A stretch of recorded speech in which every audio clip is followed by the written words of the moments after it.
بەنداوی باوەشاسوار پڕئاو بۆ و سەرڕێژی کردووە. ئەمساڵ ئەمە سێمین جارە بەنداوەکە سەرڕێژ دەکات.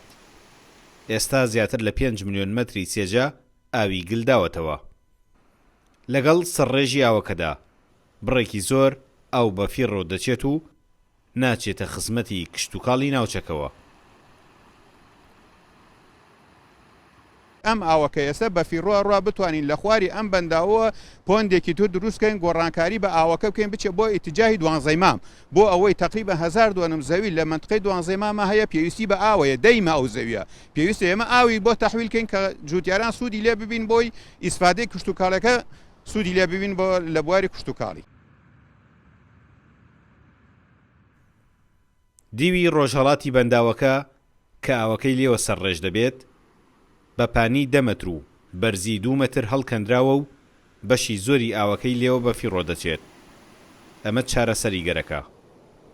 دروستکردنی کەناڵێکی ئاودێری و پۆندێک کێشەی ئاوی دەیان ئاوایی خواروی کفریش چارەسەر دەکات.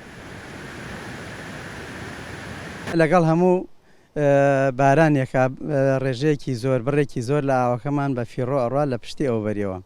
جا لەبەرەوە زۆر پێویستە ئەو بڕائاوە بەردەمی بگیرێت تاوەکو پەنگ بخواتەوە ببێتە یارمەتی دەرێک بۆ کۆکردنەوەی ئاو بۆ لەگەڵ بەنداوەکەمانە کە ڕێژەکەی دوو جار زیاتر دەبێتەوە.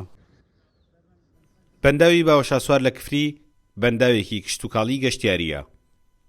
شەپۆ لە باران بارینەکانی ئەم ساڵ پڕئاوی کردووە.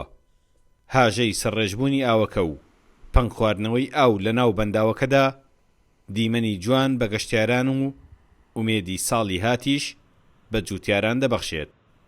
سامانکەریم کورد چاد نیوز کفری.